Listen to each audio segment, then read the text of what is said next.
Sherlock Holmes versus Dracula, a play for radio by Glyn Dearman from the writings of Dr. John H. Watson, as edited by Lauren D. Estelman. With John Moffatt as Sherlock Holmes, Timothy West as Dr. Watson, David March as Count Dracula, and Aubrey Woods as Professor Van Helsing. Sherlock Holmes versus Dracula.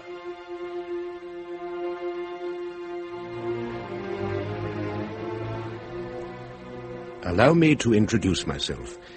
My name is John Watson, friend and contemporary of Sherlock Holmes, about whom I have written certain accounts that have, I am flattered to say, been well received in many quarters. About this particular case, I have until now remained silent. However, I feel it my duty to set the record straight regarding a number of erroneous statements made recently concerning the events that I am about to describe. I refer in particular to a spurious monograph authored by an Irishman by the name of Bram Stoker and entitled Dracula.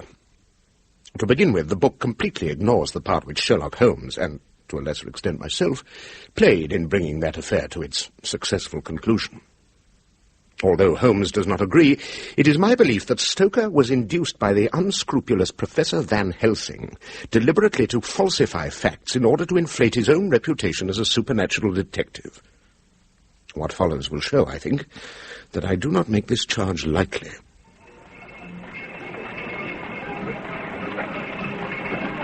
I need hardly consult my notebook for 1890 to recall that it was in August of that year that my friend Sherlock Holmes, with some slight assistance from myself, set out to unravel the most terrible and bone-chilling mystery which it has been my privilege to relate.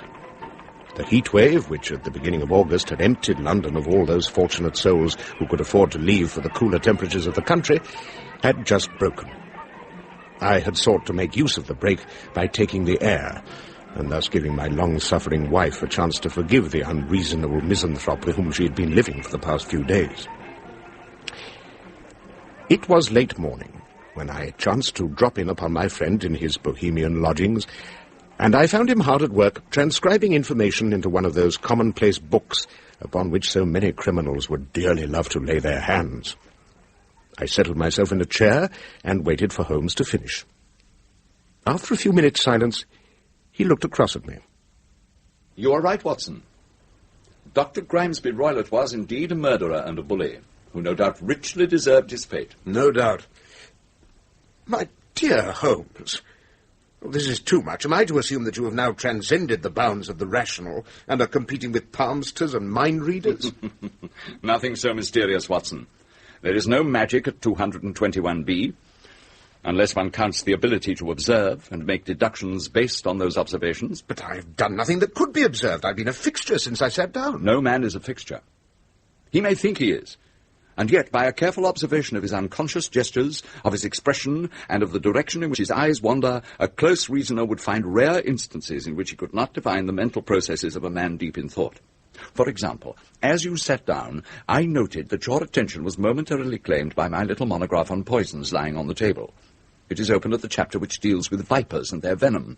Now, since our only brush with such a means of death occurred in the case of the swamp adder used by Dr. Roylott in the attempted murder of his stepdaughter, it was not difficult to surmise that your thoughts were turned in that direction. My suspicions along these lines were confirmed when I saw a look of disgust and revulsion across your face. And when that expression turned to one of righteous anger, I was certain that I was on the right track. Whereupon I agreed with you that Dr. Roylott was a bounder of the worst sort, and was pleased to see by your reaction that my reasoning was sound. Oh, Holmes, you do yourself a disservice by explaining your methods. The effect would be so much greater if you left your subjects in the dark. And your chronicles of my little exploits would, as a result, be shelved, alongside the fanciful works of Monsieur Verne and the Brothers Grimm. But tell me what you think of this telegram. It arrived this morning. Would like to consult you regarding lead column in this morning's Daily Graph. Thomas Parker, Whitby, Yorks. Well, have you read the article? I have. The problem presents one or two interesting facets. I think we should both profit from learning more of the particulars. Come in. Mr. Holmes? That is correct. And you, I take it, are Mr. Thomas Parker of Whitby? Yes. Allow me to introduce my friend and colleague, Dr. Watson. How do you do? How do you do? Please sit down, Mr. Parker. Thank you. You've read the item I mentioned in my telegram? I have indeed. I am its author. I'm aware of that. Oh, indeed? How? The ink stains on the insides of the index finger and thumb of your right hand told me that you spent much of your time writing. That you are seldom off your feet is borne out by the run-down appearance of your heels. Well, journalism is the only profession I can think of which combines such energy with the more placid activity of putting pen to paper. I thought it likely that you were the same journalist who had written the rather interesting account to which you directed me, but all this is elementary. Pray, tell me, what is on your mind? Mr. Holmes, I've been authorized by my editor to extend you a fee in return for providing us with a solution to the mystery which took place in Whitby Harbour at midnight last night. Yes. We can discuss such things as my fee later, Mr. Parker. For the moment, I wish to hear a summary of the facts as you know them, in your own words, independent of the restraining hand of your editor. Very well. Until yesterday evening, the weather in Whitby has been much like that which you are now enjoying in London. Just before midnight, however, the air suddenly became so oppressively still that even the most ignorant town dweller would have realized that a storm was approaching. There is a great flat reef in Whitby which has caused the wreck of many a vessel unaware of its presence. Yes, I know of it. Well, the Royal Navy has installed a searchlight on top of the East Cliff for the purpose of guiding craft through the narrow alley that is the only safe passage from the open sea into the dock area. Last night, I was assigned by my editor to accompany the workers who were to put the light into operating order and report on the project's worth. I arrived at midnight, and as I did so, the storm struck. The wind howled and the rain lashed the cliff. The workers had all they could do to hold their footing as they swung the searchlight into position.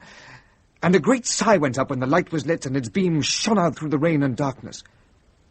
When we saw what the beam revealed, however, that sigh was strangled in our throats. In the circle of light, a foreign schooner with all its sails set was racing towards the reef. Foreign, you say? What were her colours? She flew none, but her hull was unmistakably Russian in design. I see. You go on. Well, we braced ourselves for the crash we believed inevitable, and then a curious thing happened. Yes?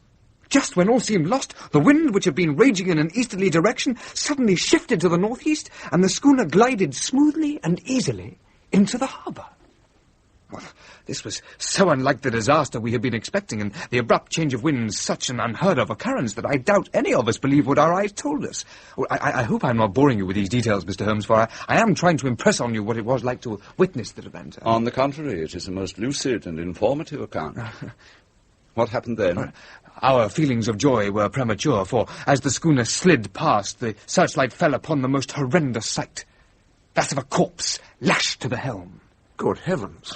We were all so shocked that the men forgot to swing the light, and the vessel slid from view. By the time they had recovered enough to act, there was a wrenching sound, followed by a crash, and the schooner had run aground on the sand near Tate Hill Pier.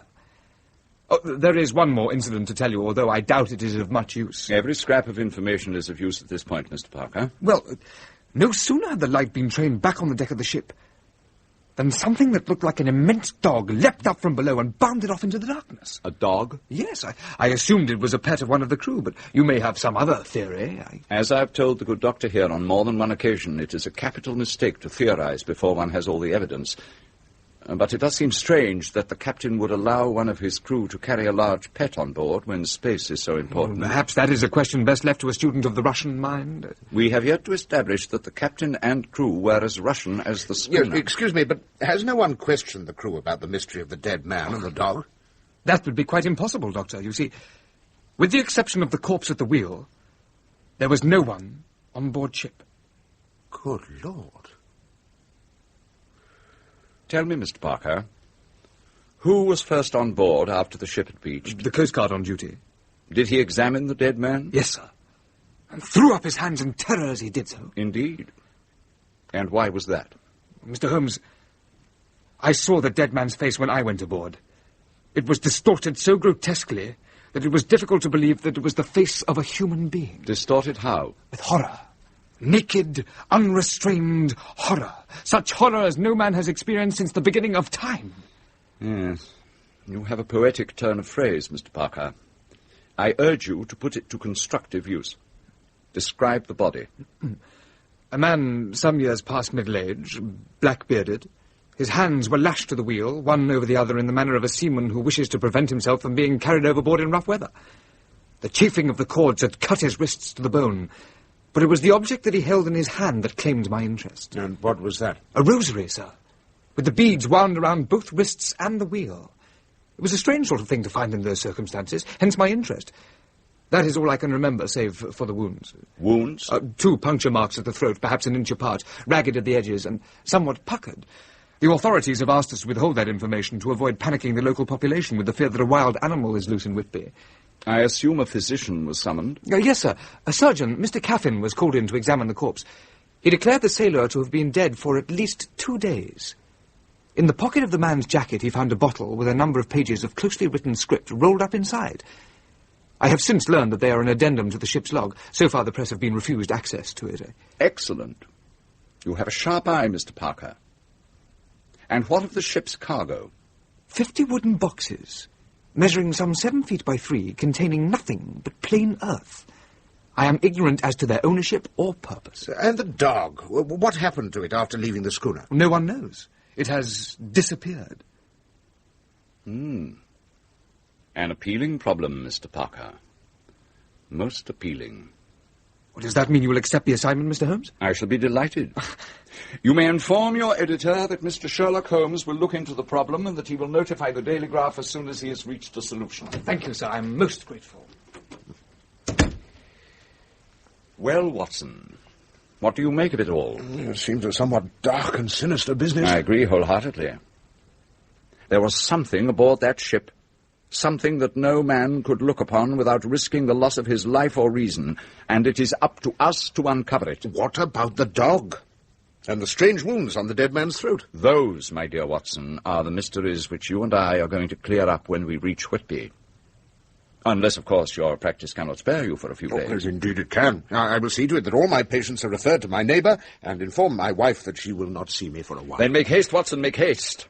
I warrant that the adventure of the foreign schooner will make an admirable addition to your little collection of thrillers.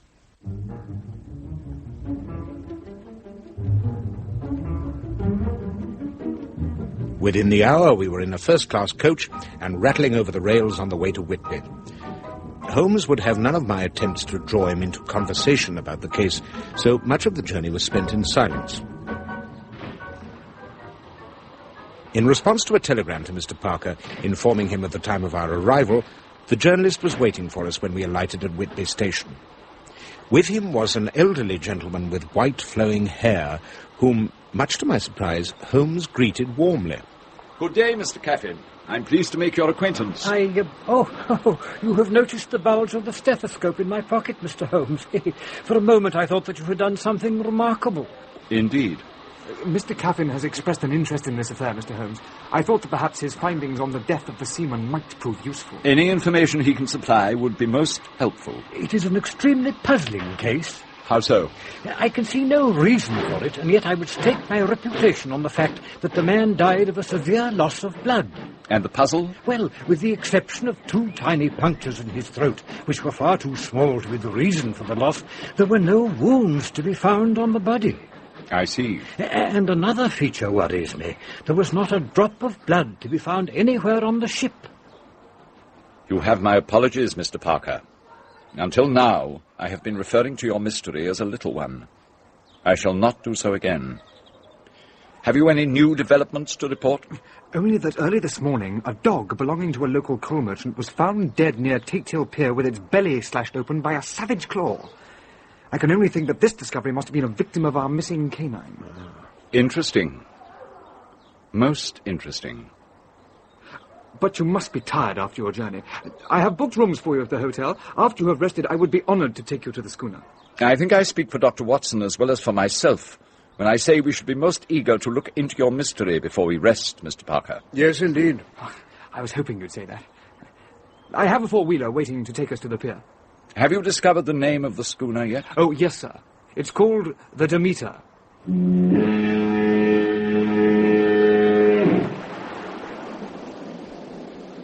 A sea fog had settled over everything by the time we reached the harbour.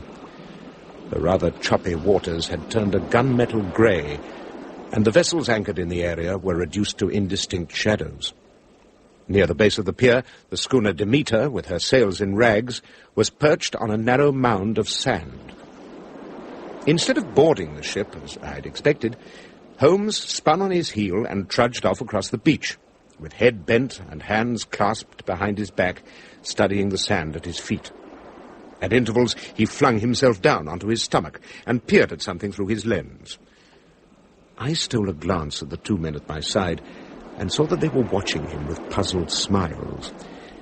As with most people, seeing my friend in action for the first time, they did not realize as I did that every one of his strange procedures was applied towards a definite end.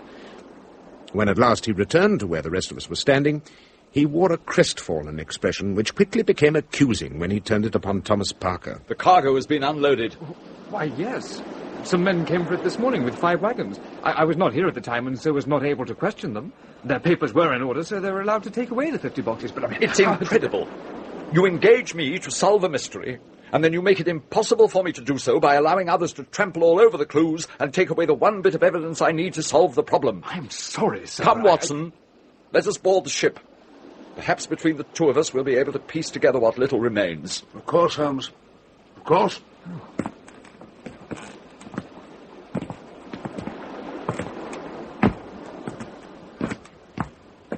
Now stay here while I inspect the deck.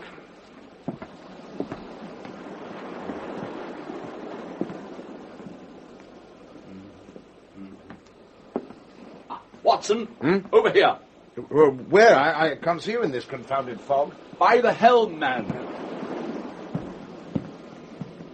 We are in luck, Watson. The ignorant fools who allowed priceless bits of evidence to be carted away had the foresight to cut the rope that bound that poor unfortunate man to the wheel, rather than to attempt to untie the knots. You've reached a conclusion, then? Only that Parker was right in assuming that the captain had lashed himself to the wheel. There are indentations in the rope ends that could only have been made by the man's teeth as he pulled the knots tight. But at least we know that for certain now. And your examination of the deck? Yielded nothing. The teak is too clean to show footprints. The rail is a different matter, however. Ah, what have you found? Blood, Watson. Blood. Our friend the doctor was in error in stating that there was none of it to be found on board the ship. I have discovered 3 places where drops of it spattered onto the rails when the bodies of the crew were cast overboard. You are certain they were murdered, then? Oh, my dear fellow, I was never in doubt of the fact. But we'll discuss these things in greater detail when we're alone at the hotel. Now, perhaps you would care to rejoin Mr. Caffyn and Mr. Parker while I go below. I shall not be a moment.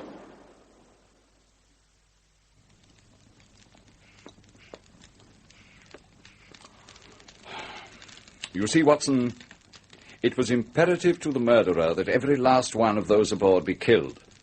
For he could not afford to take the chance of one of them telling what had occurred during the voyage. But who is he, and why did he kill them? I'm afraid I must disappoint you. I have as yet no answer for your first question, and although I have a theory regarding the second, it is too tenuous for me to air it at the moment. But I will say this. Our murderer is a man of tremendous strength. It's no easy task to fling the limp body of a full-grown man over a rail 3 feet high. Well, surely it's no feat to drag No one was dragged. My dear Holmes. There were no heel marks on the deck, and the blood on the rail was not smeared. No, Watson. The murderer was capable of lifting at least as much as 14 stone high over his head and hurling it over the side. Good Lord. If what you say is true, then we are dealing with a brute. Precisely. Come in. Mr. Holmes, Oh, Parker, my dear fellow. What has happened? You look quite done in. Watson, a glass of wine for the man. Yes, of course. No, that's quite all right. It's merely that I am of an excitable temperament, and recent events have proved rather much for me. I will be my normal self again in a moment. Well, sit down.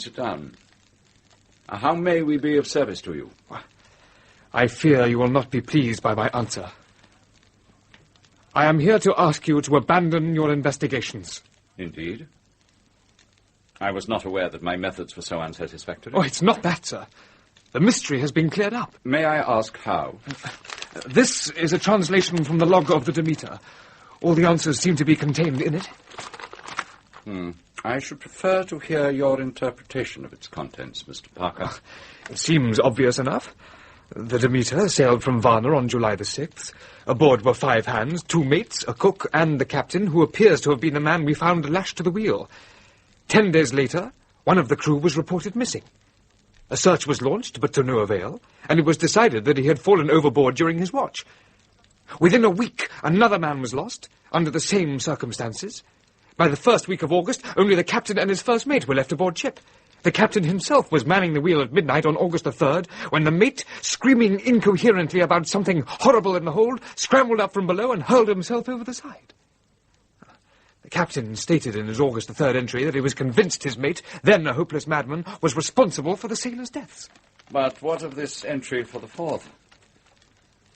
I dared not go below, I dared not leave the helm. So here all night I stayed, and in the dimness of the night I saw it. Him. And later, but I shall baffle this fiend or monster, for I shall tie my hands to the wheel when my strength begins to fail, and along with them I shall tie that which he, it, dare not touch. And then, come good wind or foul, I shall save my soul and my honour as a captain. Well, I must say that those are strange words for a man who has seen the perpetrator of these heinous crimes take his own life. Well, when that was written, the captain had been at the helm for nearly 24 hours without relief. I think you can put it down to the ravings of a man in the throes of complete exhaustion. And the captain's death?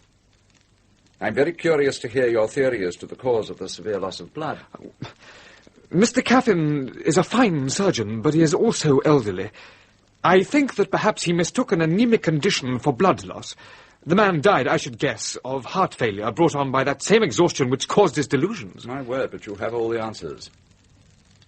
Then surely you can explain the presence of the punctures in the man's throat. And do not forget the dog. Quite right, Watson. By all means, let us not forget the dog. The dog, of course, belonged to one of the dead sailors. I am unable to explain the punctures unless they were shaving nicks. You, sir, are a disgrace. A disgrace to the legions of honest men and women who have courted death 1,000 times over to make your profession the powerful organ of justice that it is today. Go. Take your transcript and leave. My colleague and I have no time for snivelling whelps who grovel before the voice of authority. Yes, sir.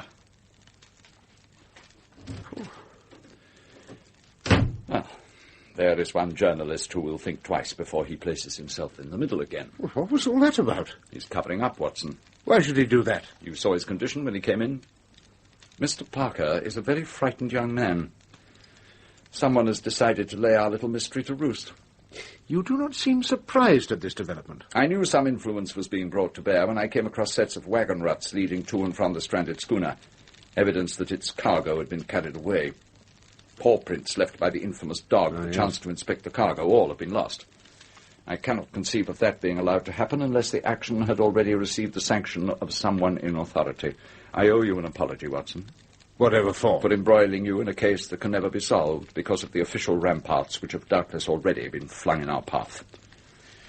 Tomorrow we'll return to London and forget the whole affair.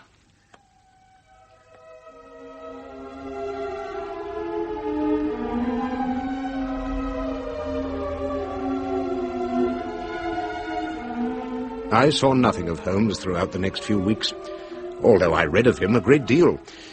The murder of Sir Oliver Worth Benton of Coventry and subsequent arrest of his wife occupied the front pages of the London dailies for many a week.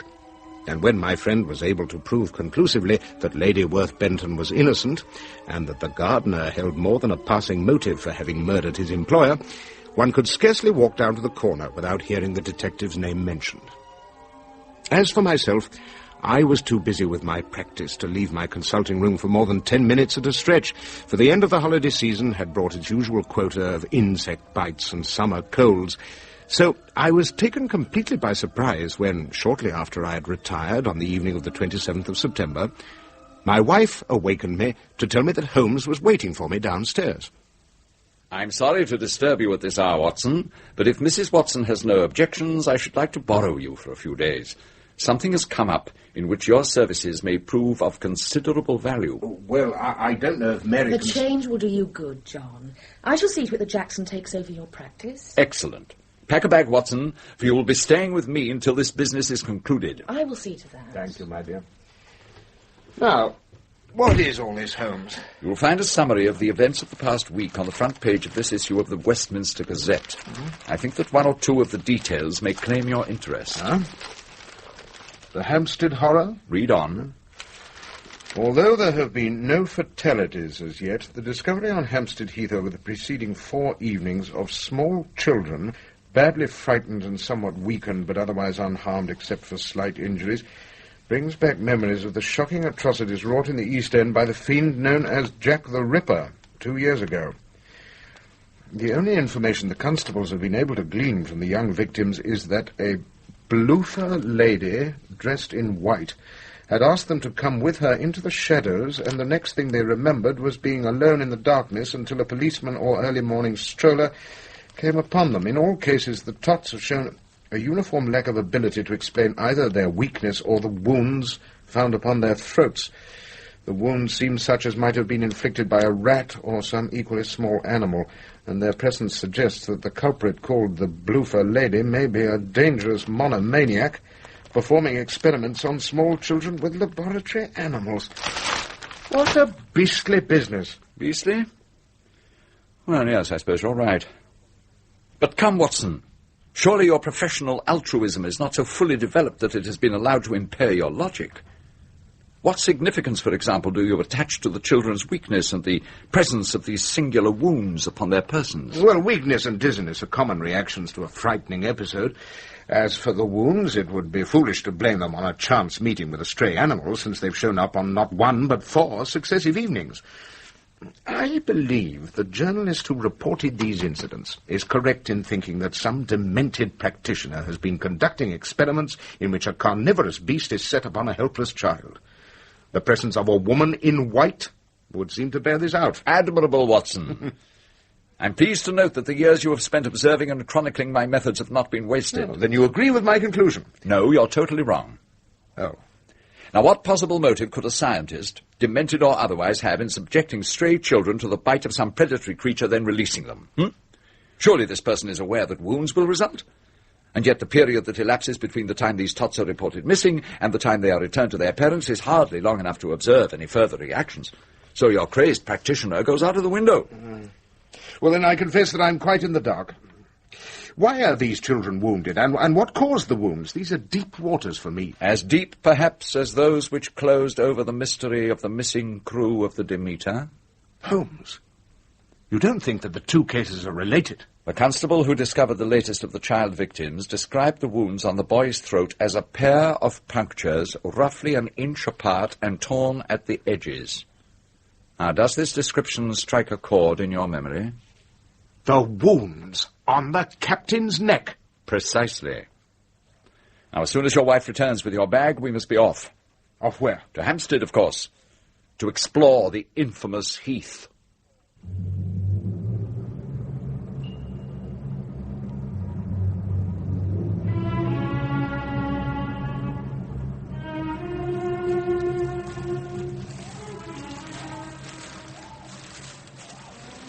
No doubt, Watson, you are wondering what we are doing here in the middle of nowhere. Where are we going, Holmes? I'm more confused than ever. Patience, my dear fellow. I promise that before this night is over, you shall have all the answers you seek. For the moment, we are making for the cemetery over there.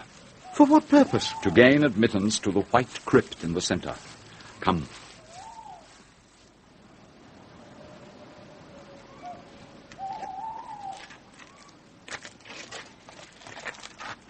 Here is where your lantern will prove useful, Watson.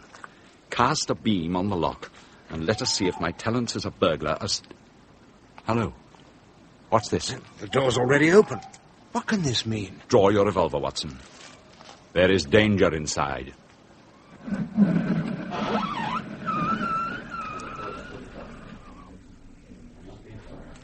Shh. Who are those people, Holmes? And why are they gathered around that open coffin? I believe I know. My God! The body inside. It's the woman in white. No! I'm asleep, no! That man in the middle, he has a wooden stake in his hand. He's... Good God! No!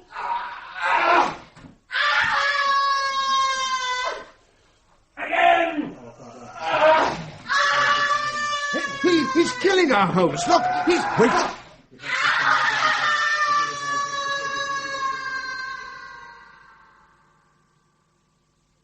It is done. Professor Van Helsing, I think. What? And the others would be Dr. Seward and Arthur Holmwood, Lord Godalming. This gentleman I do not know. Allow me to present Quincy Morris, A friend of Lord Godalming. Sir? Who are you?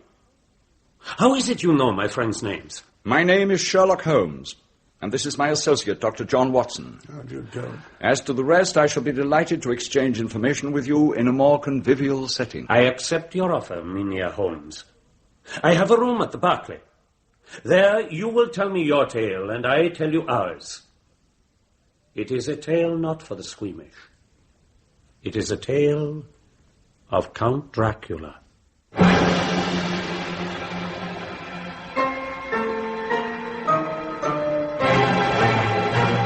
I judge by your friend's expression that he thinks himself in the lair of a murderer.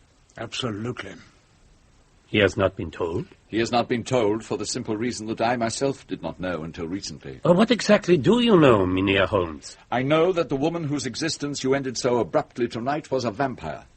I know that in life her name was Lucy Westenra, and that she was engaged to be married to young Lord Godalming. I know also that the man who condemned her to her undead state arrived in England aboard the Russian schooner Demeter, which docked under the most mysterious circumstances in Whitby on August the 8th. I'm counting on you, Professor Van Helsing, to fill in the details. Your reputation is well deserved. It would interest me to know in what manner you came to your conclusions. There will be time for that later. For now, I think it is in your own best interest to tell us your story. Well, my name, as you have already divined, is Bram Van Helsing. I have been physician and lecturer at the University of Amsterdam for many years. There it was that I first met Dr. John Seward, and it was through him that I became involved in the case of Miss Lucy Westenra. This lady had fallen ill early in August, and in spite of recurrent episodes of seeming recovery, continued to fail until her very life was in danger. Most puzzling to my friend was that each relapse seemed to occur immediately after the lady was discovered walking in her sleep outside her lodgings in Whitby. Then came the incident which, when I learned of it, convinced me that we were dealing with something far more terrible than simple illness. A friend of hers, Miss Mina Murray, discovered her one night upon the stone of a suicide's grave in a cemetery near the house. Bending over her, in Miss Mina's own words, was something in black. When Miss Mina cried out, the thing raised its head and turned upon her a face with gleaming red eyes. By the time she got there, however, it had vanished. Miss Lucy had fainted. That night, her health began to fail again. One moment. When was this precisely? The date was August the 11th. I see. Pray continue. It was shortly after this event that I was summoned. You have been rightly hailed for your powers of deduction, Mynheer Holmes, and yet I flatter myself that even your lightning-quick mind could not have arrived at the conclusion faster than did my own, once the stricken woman's symptoms were described to me. The thing in the cemetery, the sudden decline, the presence of 2 tiny wounds upon her throat.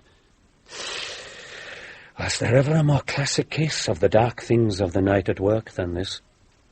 Without hesitation, I took precautions which have been ingrained in me since childhood. Strands of flowering garlic I strung about the windows of Miss Lucy's bedroom. A silver crucifix I placed about her neck.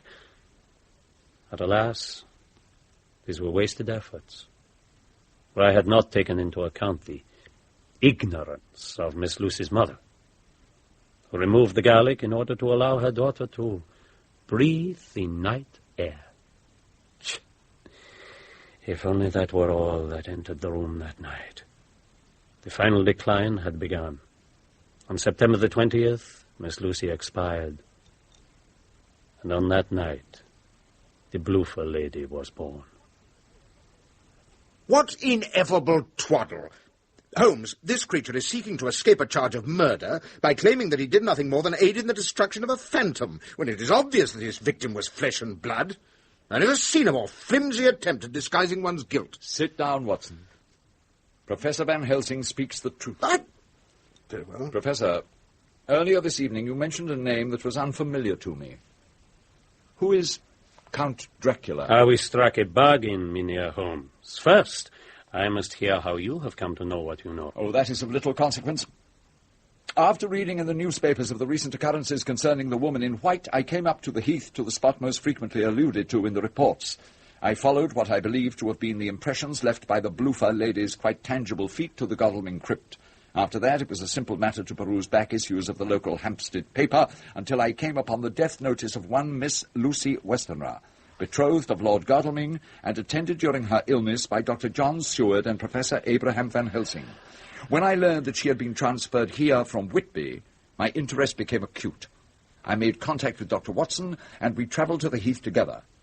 It did not seem to be going too far to identify the men we found gathered around the coffin this evening as those mentioned in the newspaper. Brilliant. But elementary. It is the very simplicity of the thing that I find so brilliant. But I have paid you compliments enough for one night.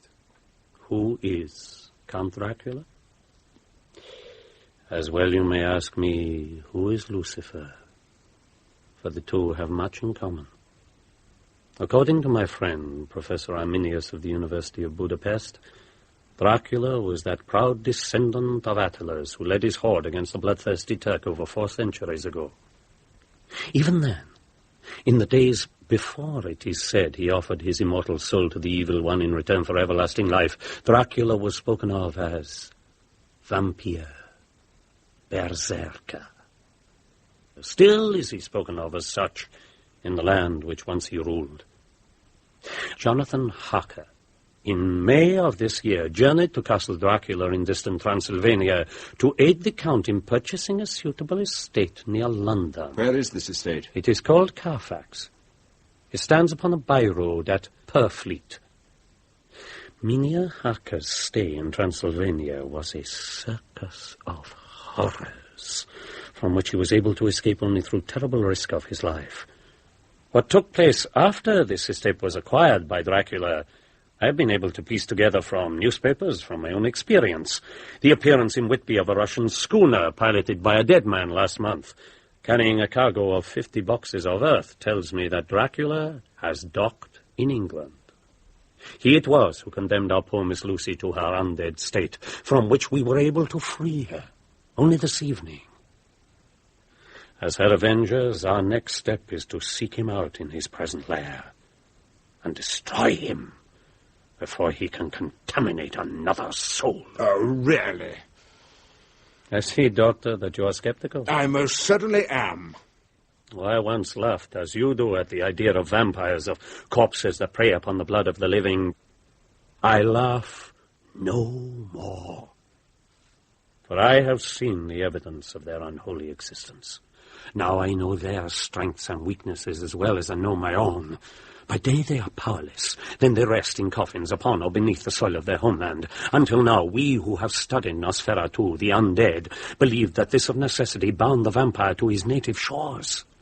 But by taking with him an ample supply of earth from Transylvania, Dracula is free to haunt the 4 corners of the globe with impunity, so long as he may remain undetected. We know of his appetite. The deaths of 9 seamen during the month-long voyage from Varna to Whitby told us this. We know from the appearance of what observers called an immense dog on board the beach ship that Dracula can change his shape at will. He can, at least in his immediate vicinity, command the elements. Witness the sudden gale which struck Whitby on the night of the Demeter's arrival. Miss Lucy's rebirth as the Bloofer lady is evidence enough that his victims become themselves vampires. As if all these things are not enough, he has the strength in him of 24 men, who but a brute could have succeeded in hurling overboard the limp corpses of his victims at sea. So now you see, gentlemen, the magnitude of the task we have set for ourselves. Has he no weaknesses? Have you no weapons with which to combat this fiend? No weapons, we have aplenty. Wolfsbane is one, garlic another, but most feared is the Holy Cross, and all that goes with it. By day and by night we may operate, while during the hours of sunlight Dracula must rest. And to bring to an end his unclean existence we have the wooden shaft. By such means may the vampire be rooted out. Bravo, Professor Van Helsing. You have laid out a preliminary plan of action much as I would have done myself. The information which you have provided is of great value. In return, my colleague and I would be happy to lend our own limited powers to the task you have so eloquently described. I am grateful, Mynheer Holmes, but that will not be necessary. I beg your pardon? Please do not take offense. It is not that we would not welcome the application of your remarkable powers to this labor, but rather that we would prefer to avoid notoriety. Even in my country, we are familiar with the good doctor's accounts of your more interesting cases, and we are anxious not to have publicity that may panic all of Britain. I assure you, sir, that Dr. Watson and I will be most discreet. I am sorry. Now, I must ask you to leave so that I may confer with my companions. Why, if you do not desire our assistance, have you told us so much about Dracula? Why didn't you simply refuse to take us into your confidence? I suppose I had. Would you have abandoned your investigation? Certainly not. There, you see? You are committing a grave error, Professor Van Helsing. I urge you to reconsider. The matter is closed. If either of you should attempt to interfere, I shall be forced to take drastic measures. Good day. Come, Watson. Good day, sir. Oh. Well, I suppose that's that. On the contrary, that is definitely not what it is. Whatever you mean. How can we go any further in this business without Van Helsing's aid? You are no longer sceptical? Oh, I'm always sceptical. But I admit I'm not so sure of my ground as I was. Good. Then you will journey with me tomorrow night to Purfleet, where we will pay a call upon the vampire in his lair.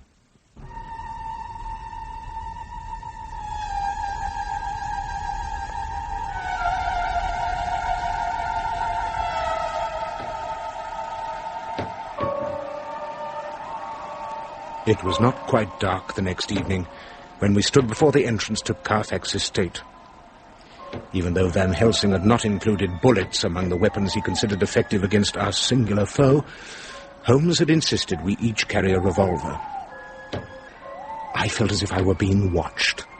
The feeling increased as we drew near the building, until by the time we were standing before the iron-banded door, I was obsessed with the certainty that our every move was under the scrutiny of unseen eyes. Holmes succeeded in unlocking the door with the second key he tried, and with an effort, for the door was thick and heavy, we pushed it open. That's done it, I'm afraid. Step carefully, Watson. He knows we are here now.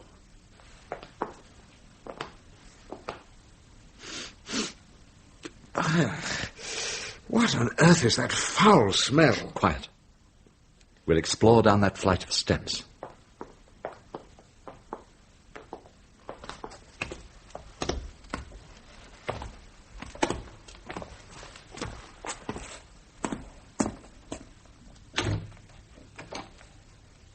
As I thought, the chapel.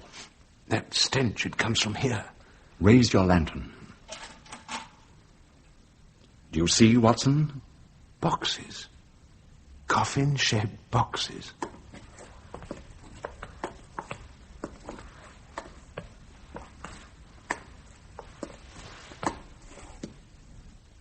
And look, filled with earth. Does that... Wait. There are only 29. We must conclude that... Shh. What is it? There. Behind you. What? There was someone in the doorway. For a brief second, I'd swear it. Quick! After him! No! Back, Watson! Back! What is it? Rats! Thousands of rats! Use your revolver, man! Clear a passage and run, for the love of God, run!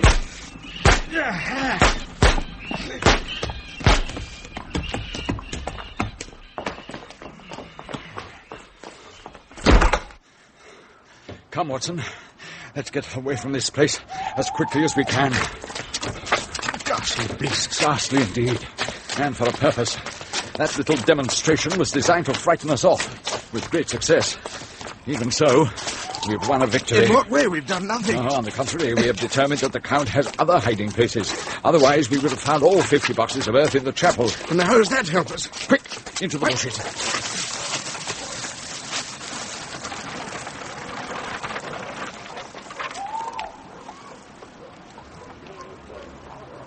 Van Helsing.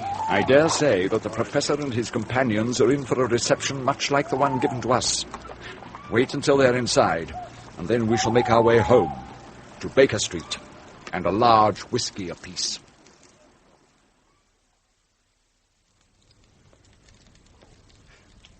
You see, Watson, it is now that the true detective work begins. We know that Dracula has other lairs, and it's up to us to find them. Once we have accomplished this, it should be a simple matter to dispose of his precious Transylvanian soil, thus narrowing his opportunities of exploiting this country of ours. And if we should find the fiend himself? Then we must destroy him before he can spread his vampire pestilence throughout the empire. We have no other choice. That's odd. I heard no footsteps on the stairs. Come in. Good God. Mr. Sherlock Holmes. Welcome, Count Dracula.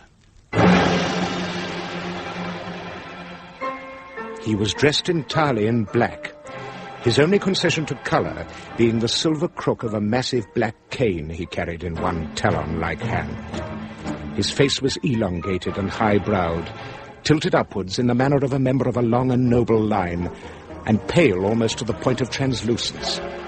His eyes glowed like smouldering embers beneath a pair of brows so wild and bushy that they almost met above the arch of his nose. The unruly shock of hair that topped his high-domed head was jet black, with a single streak of steely grey shooting up from the centre of the ragged widower's peak. But it was his teeth, the dagger-sharp canine teeth peering out between bright red lips that held my attention. They were the fangs of a predator. Yes, I am Dracula. But how... That mirror on the wall. It reflects only an open door. Mirrors. I detest mirrors. But you are indeed observant, and I am honored to make your acquaintance, sir. Even in the country of my birth, we have been fortunate enough to read of your marvelous exploits against the English criminal. No, you flatter me, Count. Your reputation precedes you as well. Perhaps you would care to join my colleague and myself in some whiskey. Watson, a glass? Thank you. I do not drink alcoholic beverages. The hours of the night are few, and I have much to do before morning. I will state my business, and then you will be rid of me. Would that were true, Count Dracula. You are an outspoken man, Mr. Holmes. In my country, that is a dangerous trait. I advise you to guard your tongue in my presence. My dear Count, we are both too old to waste time upon these pleasantries. How may I be of service to you? Earlier this evening, you paid a visit to my home. I would like to know why. Oh, I think we both know the answer to that question. So we do.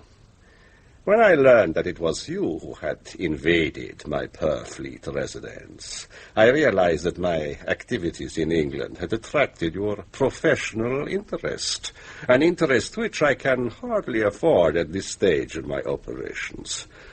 I am here to ask you to abandon your investigations before they do real harm. If that is your purpose, then I'm afraid that you have come here for nothing. I am a wealthy man, Mr. Holmes. I promise you that you will not regret having granted me this one favor. I urge you to consider what I ask. You think that you have faced all the terrors that the world has to offer, Mr. Holmes, but you have barely scratched the surface. Jonathan Harker was driven mad by but a few of the myriad forces at our mine to command. He was fortunate. Even as we stand here, those forces are gathering, responding to my unspoken instructions, with but one purpose in mind: to destroy all obstacles which stand in my path. From icy graves they arise, from gallows and tombs, for all that die are my agents.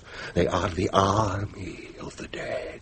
How may one mortal expect to triumph battle with such an enemy. Your tales are wasted on me, Count Dracula. I am no more frightened by them than I was by your rats. The rats were a warning. I assure you that when I decide to act in earnest, you will not escape. I've heard enough. You may show our visit to the door, Watson. That will not be necessary. There are far worse things than death, Mr. Holmes. Persist, and I promise that you will find out what I mean. Ooh. Do you notice the cold, Watson? Yeah. I thought the same thing the moment we entered Carfax. It is the miasma that surrounds Count Dracula. There. It grows warmer now that he has left. A most informative confrontation. What do you suppose he thought to accomplish by coming here? I should think that's obvious. He hoped to persuade you to stop interfering with his plans. When bribery failed, he resorted to threats. No, Watson. Dracula had no intention of inducing me to leave him alone. That was merely his excuse to come here and observe his enemy in his natural habitat. Now, I must dispatch some telegrams to Whitby. Within a few hours, I should be able to find out where the remainder of the 50 boxes were sent. Where they are, Dracula cannot be far away.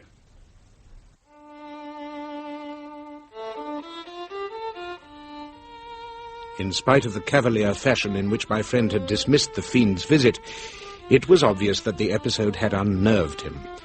Twice I awoke during the night to hear the melancholy strains of Holmes's violin, a sure sign that he was too preoccupied with the problem at hand to sleep. It was during these periods that I feared most for my friend's health. For though I had succeeded in curing him of the terrifying addiction which had once threatened to destroy that wonderful brain, I knew the temptation was still there. The next morning, his spirits seemed restored, and these improved still further upon the arrival of a series of telegrams. Success, Watson! I have learned all of Dracula's hiding places in London. I am delighted to hear it. On August the 10th, 50 boxes of earth were put on a train for London, and upon arrival placed in 4 separate locations according to instructions. Among these locations was Carfax Estate. We will, I assume, visit each of the places mentioned? On the contrary, we will do nothing. Nothing? Well, we'd only be covering territory that's already been covered. My informants tell me that another gentleman has also been making inquiries. I can only assume that this was Jonathan Harker. No doubt he's already imparted the information to Van Helsing, and they are even now in the process of destroying Dracula's places of rest. Why gild the lily? Then Dracula is finished? Oh, I doubt that, Watson. I doubt that very much. I fail to understand you, Holmes. You begin by counselling inaction, and then you tell me that England is still at the mercy of this hideous creature. I've never known you to be so apathetic in the face of such a crisis. I see no humour in the situation. Oh, I'm sorry, my dear fellow. I've done you a great injustice. No, the Count is growing nervous. Why else would he have visited me here yesterday evening and tried to buy me off? It was an act of desperation, and you and I both know that desperate men make mistakes. That is what I meant when I suggested that we do nothing. I should have made clear the fact that we will be waiting. Waiting? For what? For Count Dracula to make his first mistake. I assure you, Watson, it will be his last as well.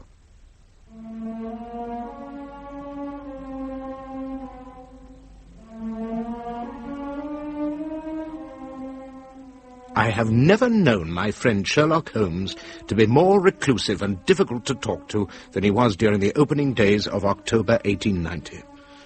As hour followed hour, with no news that would give us a clue to the progress of Count Dracula's activities, the detective withdrew into a shell of secrecy and quiet that even I could not hope to crack.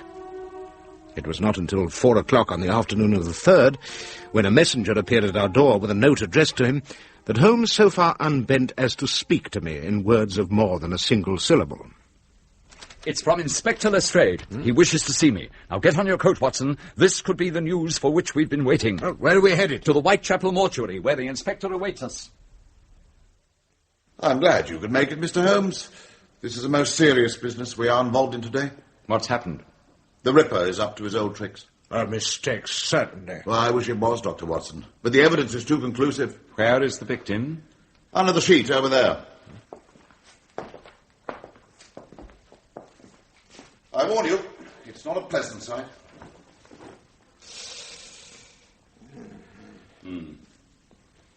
Replace the sheet. Who was she? A prostitute by the name of Rachel North. A policeman found her slumped inside a doorway in the next street from here at 3 o'clock this morning. She'd been dead at least an hour by then. And what makes you think that this is the work of Jack the Ripper? Who but old Leather Apron himself would slash an inoffensive prostitute's throat and leave her to drown in her own blood? The throat was more than slashed, Inspector. It was torn right out. And how do you explain the absence of any other wounds on her body? Where is the skillful dissection on which the Ripper prides himself? Well, I imagine he was interrupted before he could finish. It won't stand up. Why was the body not found until 3 o'clock this morning if the culprit was surprised in the act an hour before? As for your theory that she drowned in her own blood, how can you reconcile that with the fact that there is very little blood to be found either around the wound or on the corpse? Or has the Ripper found a new souvenir to take home with him? I suppose you have a theory that will cover all the facts? I have a theory, but I doubt very strongly that you will believe it. Let us be off, Watson. It's growing dark and our time is short. You don't mean to say that you're giving up on the case? I mean to say that we are leaving. My advice to you, Inspector, is to abandon any preconceptions you may have formed regarding the Ripper's involvement in this crime. We stalk a far more dangerous foe. And my advice to you, Mr. Sherlock Holmes, is to keep your advice to yourself. The Yard is quite capable of apprehending its criminals without your help. I invited you in today merely because I knew that this is the sort of thing that interests you. But I can see that it's quite over your head.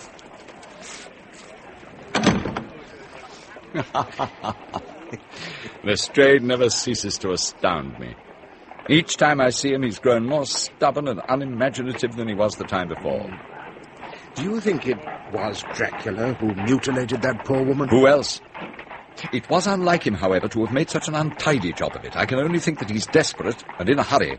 Otherwise, he'd have taken pains to see that the body was never found. I think, Watson, that Dracula is preparing to leave. Leave? For where? I cannot say. Transylvania, perhaps. It would seem a wise choice under the circumstances. And yet it is not like the Count to give up so easily.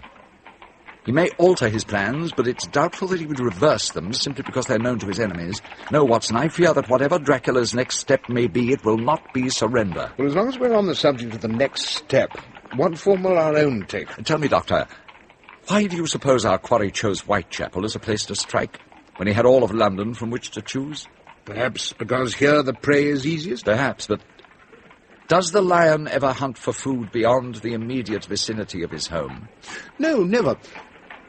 Do you think that... Considering Dracula's preference for long-abandoned buildings, we should have little difficulty in locating a suitable place within a half-mile radius. There is a building nearby which once sheltered a slaughterhouse, but which has been empty for some time. That would indeed make a suitable hiding place for such a murderer. Come, Watson. It's getting dark. There's no time to waste. Look, Watson. The entrance to the slaughterhouse. It's open. He's here, I'm certain. Quietly now. Right.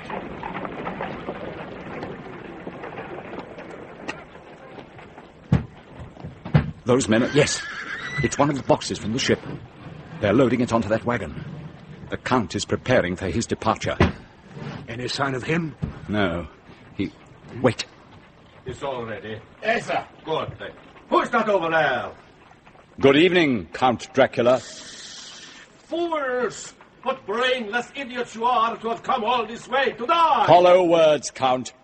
Instruct your servants to unload the box. No! What? Stop! Watson, look out! He'll gun you down!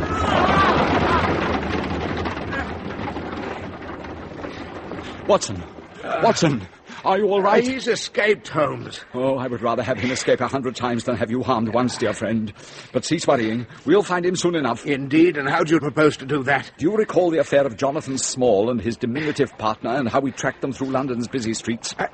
Toby! A dog with a nose for criminals. He should have little trouble following the path of so clumsy a mode of transportation as a wagon. Yet, I seem to recall that Small's accomplice had stepped in some creosote, which allowed the dog to sniff the two of them out. How do you expect Toby to differentiate between the tracks left by the wagon and those of the thousands of other vehicles which pass along the street? Oh, come now, Watson. Have you forgotten where we are? Yeah, a slaughterhouse, but... Are you telling me that any self-respecting dog would find it difficult to track down a wagon whose wheels have rolled over ground rich in blood and entrails? Holmes, you're a genius. Do you feel up to collecting Toby from his owner and bringing him here? Ready and willing, Holmes.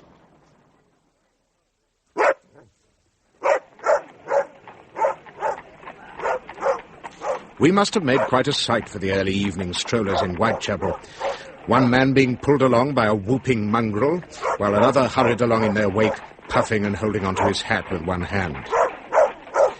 I grew uneasy as we emerged from the twisting dark alleys of the East End and entered more familiar surroundings. And how can I describe the cold sensation that began to gnaw at my heart when the trail veered towards my own neighbourhood? I told myself that my fears were groundless, that it was most likely nearby Paddington Station to which the fiend was heading, there to book passage elsewhere. We had gone scarcely another 100 yards when my worst apprehensions were realized. With a mighty lunge, the dog tore off the leash from my friend's grip and bounded up the stairs of my own building to where the front door stood halfway open. He disappeared inside, his triumphant barks ceasing suddenly inside the entrance. We followed him in and came across the dog, crouched on the linoleum with his head down and his tail tucked between his legs.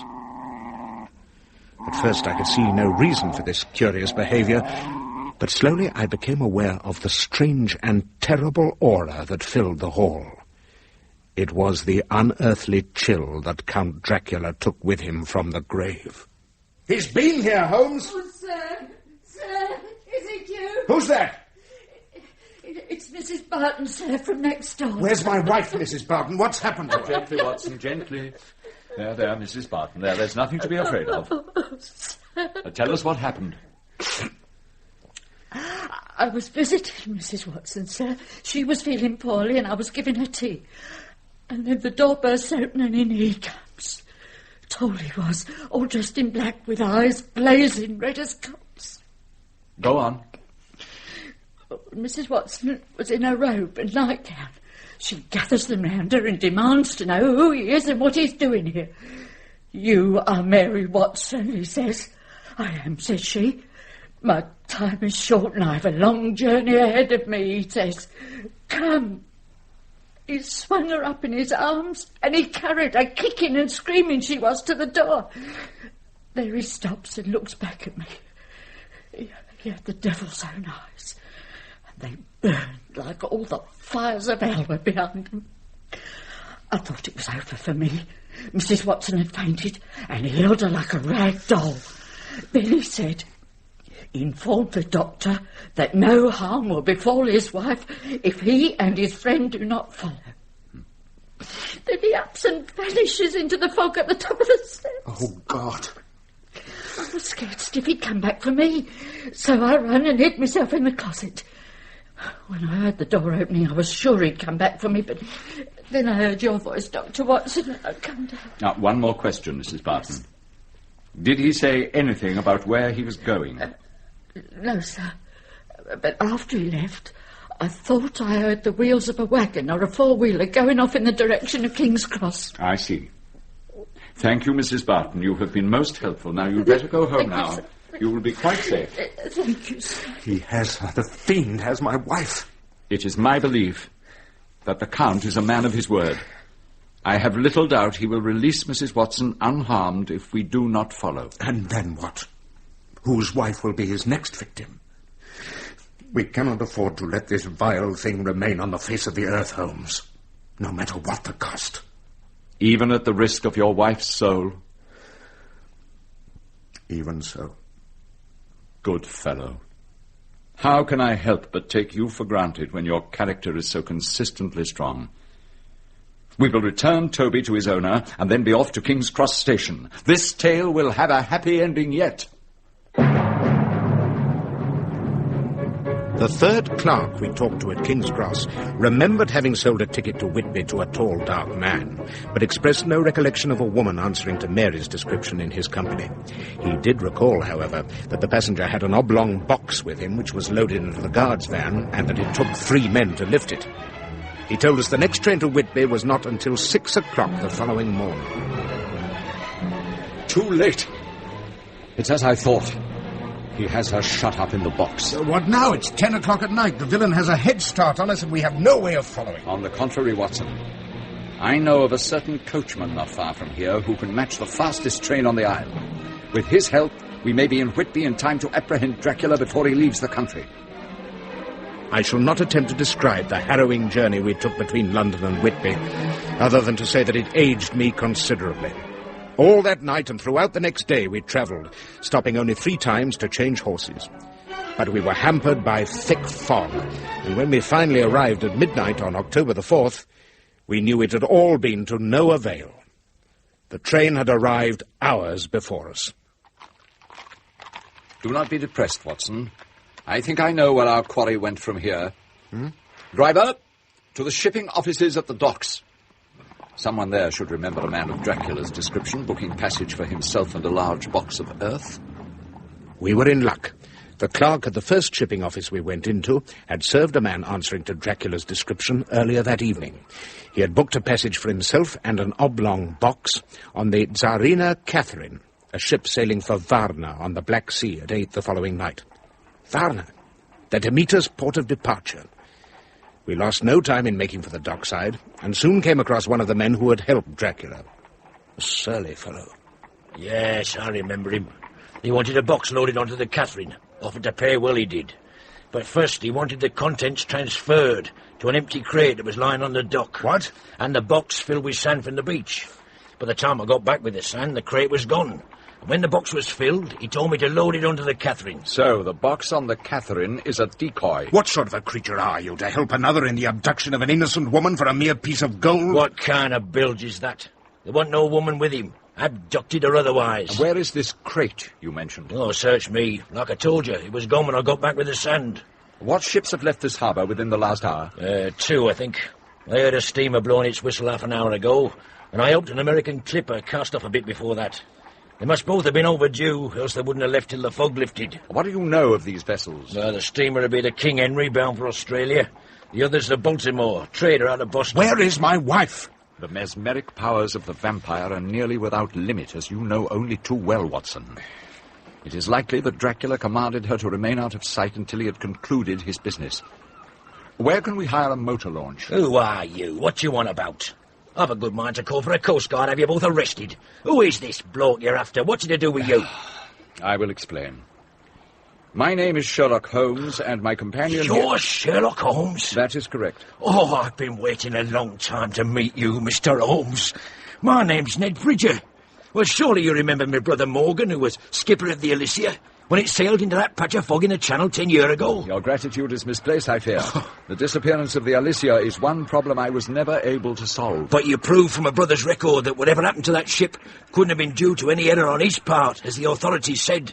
For that I'll always be indebted to you, Mr. Holmes. You're too kind. At present, however, we are in need of a boat. Well, I know of a steam launch moored near here. The owner would never be the wiser if we borrowed it. Excellent. Now, if you would kindly release your grip upon my hand and lead us to the vessel in question, we can explain the reason for our being here and the villain we are after. Make haste, my dear fellow. The Baltimore has too much of a head start upon us already. Follow me. Why not the King Henry, Holmes? The distance to Australia is too great. Considering Dracula's appetite, he would run out of crew members long before he reached the port. No, Watson, he is on his way to the conquest of the United States of America, and the arrangement involving the Tsarina Katherine was merely part of an elaborate device to throw us off the track. We drew a sketchy account for Ned Bridger of our hunt for Count Dracula, leaving out the incredible fact of his vampire existence and concentrating on his role of murderer and kidnapper. By the end of it, that worthy seaman was willing to do all he could to help us. The diminutive steamer proved to have ample fuel aboard, and Ned Bridger succeeded in getting the engine into operation. At Holmes's insistence, I took control of the tiller while he stood in the bow. We eased out into the gloom of the harbour. The fog, which had parted sluggishly to allow us entrance, soon closed in about us, until we seemed to be floating through eternal night. I was reminded of Van Helsing's claim that the vampire was capable of controlling the weather within his immediate vicinity. If this was so, then we were closer to our quarry than I had dared hope. Starboard a bit on that rudder, Doctor. Starboard it is. If our bird expects to reach the open sea, he's got to miss that reef first. Holmes, there it is, on the port bow. That's the light on their forecastle. Full speed ahead, Bridger. Overtake her. I'll do what I can, but if we fetch up on that reef, it's a watery grave for us all. It's getting away! He spotted us, blast it! The captain and crew must be under his control. More speed, Bridger! Throw on more fuel! Impossible! The boiler's about to go up like a Roman candle as it is! More speed, I say! All right! Meet you in hell!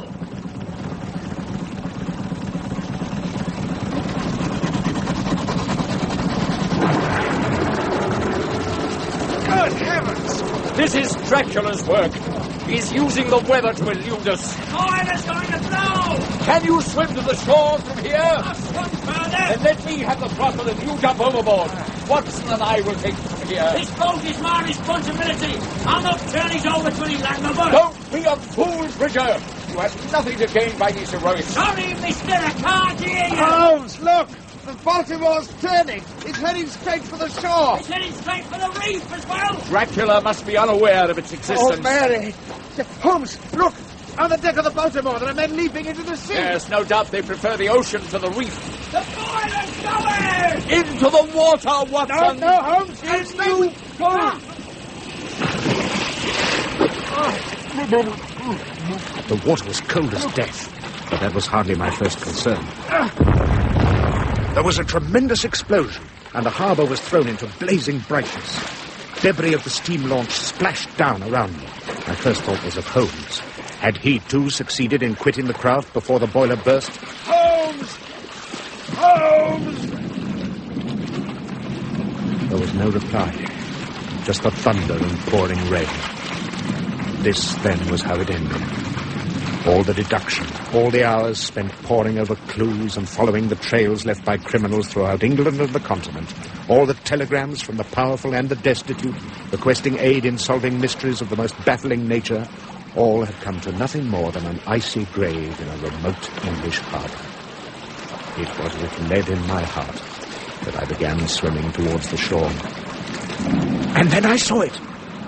The Baltimore, perched not 20 feet away from me. There was a great gaping hole in the bow where it had struck the reef close to the shore, but other than that, the vessel appeared to be unharmed.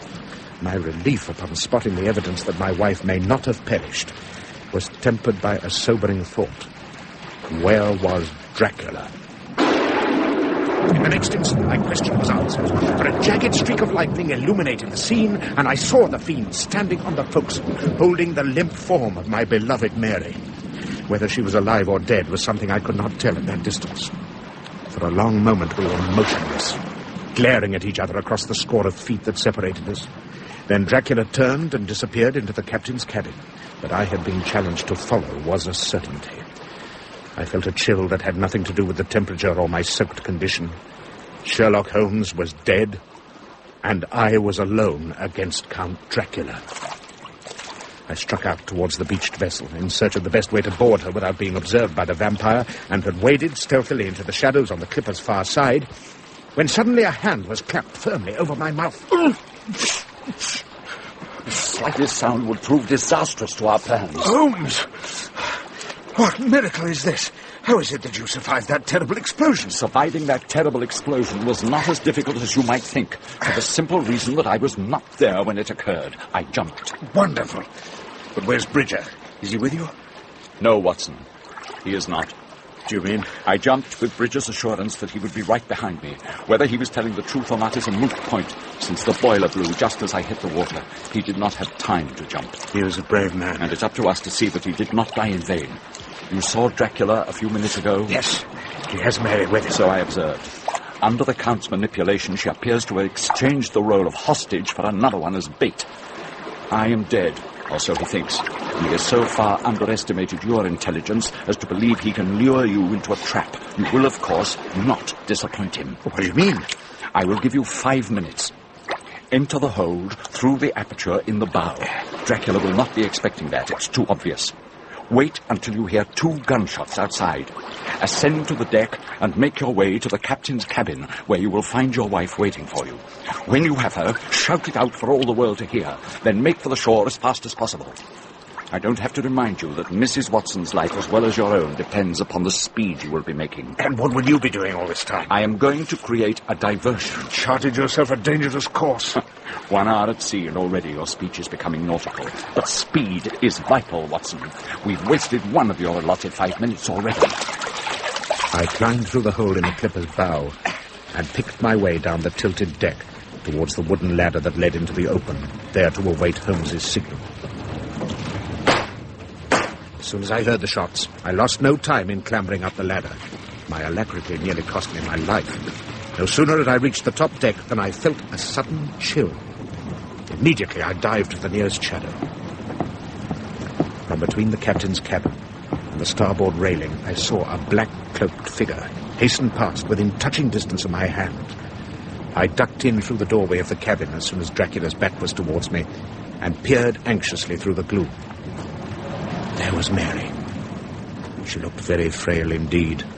Her blue eyes were wide, not with terror, as I had expected them to be, but with unseeing stupor. I recognized the signs of hypnosis. My first act was to examine her throat for punctures. There were none. Thanking God for delivering her from that horror, I gathered her into my arms and carried her to the deck.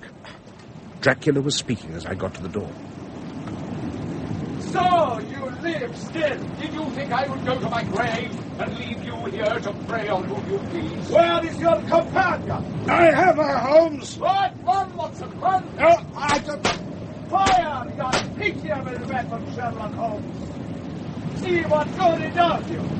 Against a man who commanded armies hundreds of years before you were born. Run, Watson, as you value your life, run! Well, Dr. Watson. Look into my eyes, Dr. Watson. My eyes. You are unable to move, Dr. Watson. Unable to speak. You are mine. Huh? No! Yes! Beware the sun, Count Dracula. It will sap your strength as surely as did the shears of Samson's Delilah. Witness its purifying rays. Soon they will reach the ship, and then your power will cease to be. That is when we shall destroy you.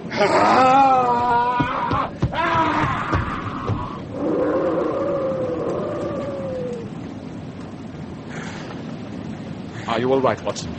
Yes. Yes, I think so. And your wife? Has he harmed her? He's not had that chance, thanks to you. But she's in a trance and suffering from exposure. Then we'll get her to a hospital as quickly as possible. What about Dracula? Was that great wolf that leapt ashore really him? It was. You're not going to let him get away? No, Watson. The Tsarina Katherine does not sail until 8 o'clock this evening. In the meantime, let us attend to your wife. We carried her still fragile form along the reef to the shore and thence to the local hospital. All day, we waited outside her room as she hovered precariously between life and death. It seemed an eternity. Towards evening, tired out by the previous night's exertions, I was dozing on a bench in the hospital corridor when Holmes nudged me to consciousness.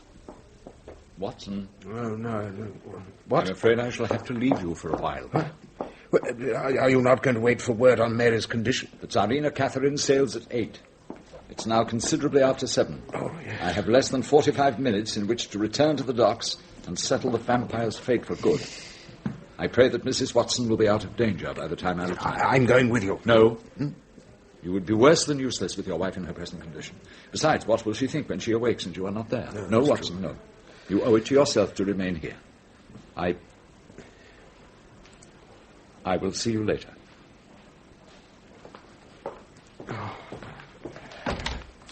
Nurse, how's my wife? She's resting peacefully. She's not out of danger yet, but the worst part of the crisis is over. Oh, thank God. May I see her? Very well, but only for a few minutes. Thank you.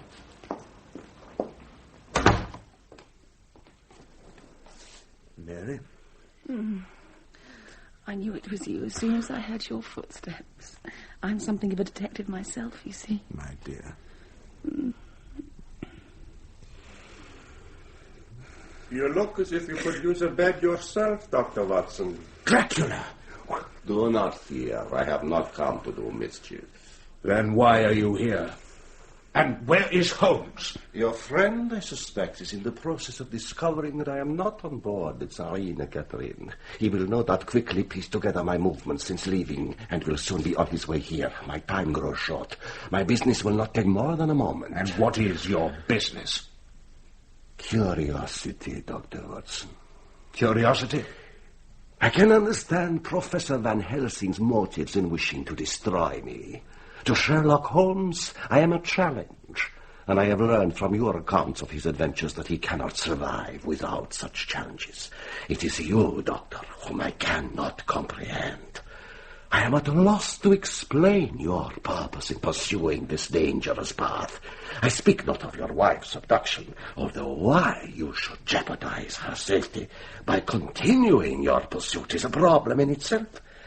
But from the beginning, you have shown an ungovernable enthusiasm for this chase. Why? What spell has Sherlock Holmes placed on you that has made you his accomplice in this mad scheme? I have risked everything by coming here, and I must have an answer before I return to my homeland. Sherlock Holmes is my friend.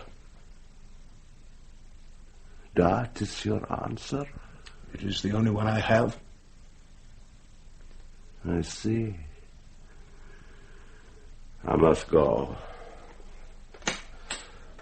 Farewell, Doctor! What?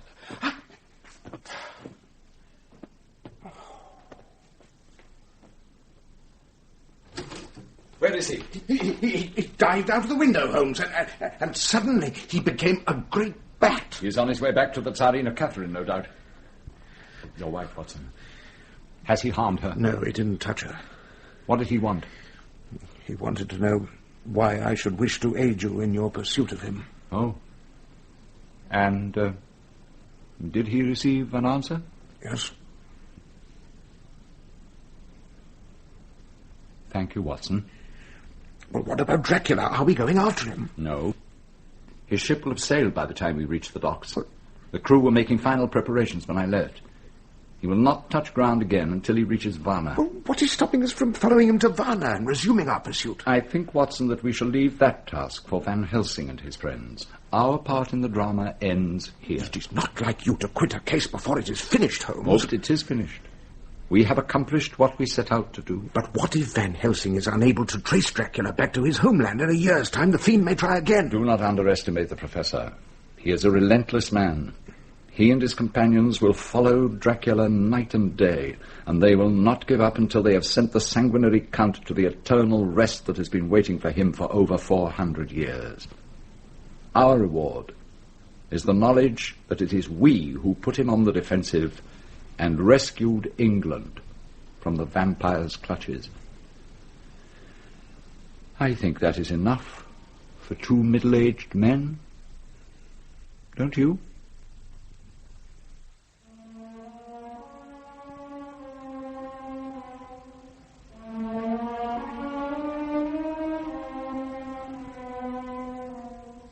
It was November, just over a month since we had driven the nightmare from our shores. I was sitting at my desk, my afternoon's work done, or so I thought. Someone to see you, my dear. Hmm? Working late, Watson? Oh, Holmes. I'll leave you two men together. My dear Holmes, you'll have a drink? Oh, thank you, no, Watson. I have a hansom waiting outside. I merely stopped by to show you this telegram. All is well. He is dead.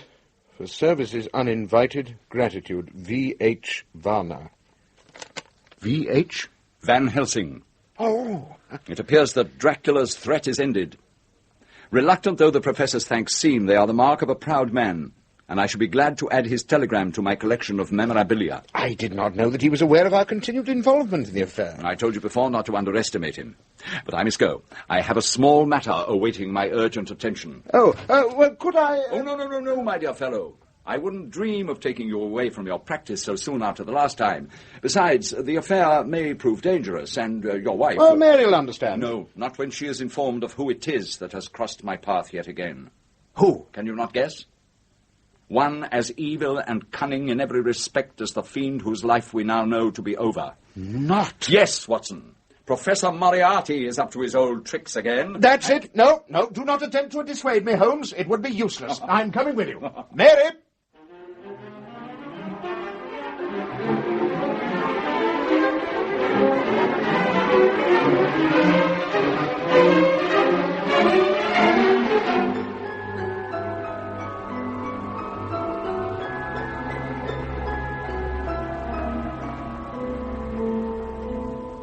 In Sherlock Holmes vs. Dracula, a play for radio by Glenn Dearman from the writings of Dr. John H. Watson as edited by Lauren D. Estelman, John Moffatt was Sherlock Holmes, Timothy West, Dr. Watson, David March, Count Dracula, and Aubrey Woods, Professor Van Helsing.